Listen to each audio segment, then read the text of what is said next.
Hey guys, welcome back to Endeavor. So we're gonna take a little curveball as far as things go. We're not gonna do any techniques or any fight concepts.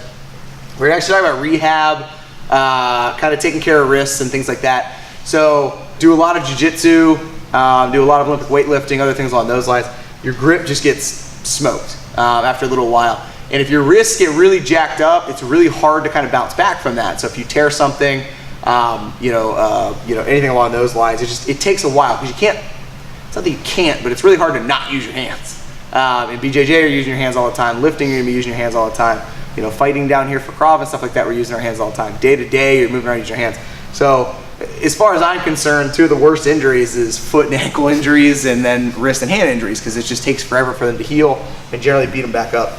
So I'm just gonna show you guys a couple of quick little things that I do that are relatively cost effective to take care of wrists, make sure that they're working relatively well. So we'll start super basic, doesn't involve any money in any way, shape, or form. It's just two really basic wrist stretches. Now, a lot of people will commonly stretch out their wrist this direction, especially weightlifters and things like that. They get in a front rack position and they go like, oh shit, this hurts my wrists, I should be stretching this way. And it's actually 9 times out of 10, you wanna make sure you're stretching both ways, and it's actually gonna be more important to stretch the opposite direction. Especially if you happen to sit at a computer and work a lot, you end up kind of flexing back here a lot, and you need to get that stretched out. Some of the straight wrist grips that we get into oftentimes in BJJ, holding on to it, things along those lines, it builds a lot of tension on the back of the wrist. So the first one you're gonna do, relatively super simple. I'm gonna go from my knees, palm up, fingertips facing towards me. First thing I'm gonna do is I'm pushing the back of the palm, or the back of the hand rather, into the ground, and I'm gonna straighten the elbow out. Okay, for some people, they can't even straighten the elbow out. So objective number one is to straighten the elbow out. If I can straighten the elbow out, I'll then go ahead and lean back a little bit to get a little bit of a deeper stretch, okay? If you can do that relatively well, you can make the stretch a little bit harder by going ahead and grabbing onto your own thumb. So I grab onto my thumb and then I go to do that, and the movement of pulling the thumb in, pulls in, makes things a little bit tighter, and again, allows you to get a deeper stretch. So if you are relatively flexible through there and you wanna get an additional stretch, it's a good, easy way you can add on to that. If that doesn't really get to you, thumbs up, you've got relatively flexible wrist. You can make it a little bit harder by grabbing underneath your own knuckles and then coming up that way, and again, it just increases the stretch. So again, there's nothing wrong with this stretch in any way, shape, or form, but make sure you're doing both sides. Both sides, you'll hit the top end as far as the forearm goes. The other thing we run into oftentimes, again, a lot from collar chokes, things along those lines, for me, I got it from carrying a baby around a bunch of times, is this starts to lock up. So actually the movement of the wrist this direction would start to get really tight on me and pull, whether I was in a front rack position or grabbing onto a collar. So really, really super easy. I grab onto my own thumb and then I actually rev the forearm out. Okay, so it's just a little nice, easy, dynamic stretch. You can put it in for a warm up. You can make it a point to do it throughout the day. I can take it and over exaggerate it by now taking the fist in the ground and pushing this direction. So kind of pinning my pointer finger down on the ground there. So two really simple stretches, don't involve any money.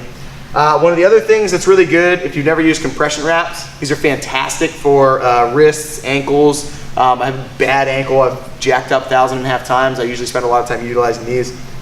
Essentially what it does is it super compresses everything together, pushes blood flow out, allows you to kind of massage in some areas that you wouldn't be able to normally get to, and then when you take it off, it allows new, fresh fluid and blood to get into there. It's good for inflammation, some other things, but super simple. I'll go ahead and get this started around the wrist.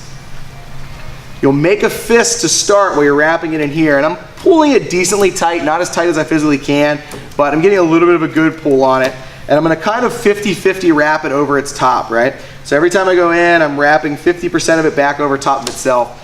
I'm gonna wrap up around the wrist, and then once I get to the point where I'm in line or just underneath the knuckles, I'm gonna go ahead and open the hand up, and I can feed it through once or twice through the hand this direction. And then I can go ahead and pull figure 8, and I'll work my way right back down on the wrist that same exact way. And now with my hand in here, I'll move through basic ranges of motion just with the hand. I'll grip it together, move forward and backward. I can take the hand, move and go through some of the really, really basic stretches, things along those lines. And again, just breaking up a lot of this stuff. General rule of thumb, when your fingers go tingly, that's okay. If they start going numb, that's relatively bad. So I want to go ahead and take it off at that point. But I'll just keep rolling up and down, moving through that. Go ahead and take this off afterwards. and you'll go ahead and help a lot with any type of inflammation, any junk that's built up into there. And then again, like I said, also kind of breaking through scar tissue, some other things there, okay? And then the last phenomenal trick for grip strength, for rehab, for prehab is rice, right? So this is real old school. Strongmen use this, powerlifters use this, martial artists have been using it, punching it and stuff like that, but it literally, guys, is the bucket of rice. Rice digs are phenomenal. So when I pretty much obliterated my wrist back in the day, rice digs is one of the things I did to rehab my hand back into normal range of motion. And it's relatively simple.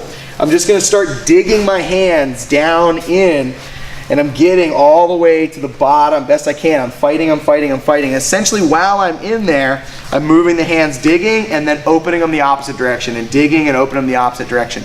A lot of people spend too much time, again, focusing on actually gripping and pulling, and they don't focus enough on strengthening that kind of exterior, that pull upwards.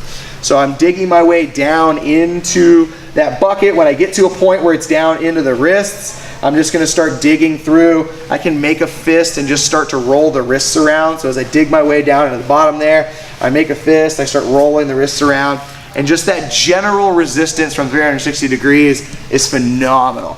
You do this for a couple of minutes, it'll just absolutely fry you from a grip standpoint. But if I do it for about a minute, take a little bit of a break, do it for about a minute, it's fantastic for building grip strength, for working through some rehab stuff, and then prehab especially, making sure that you don't get to a point where you're gonna bust those up anyway.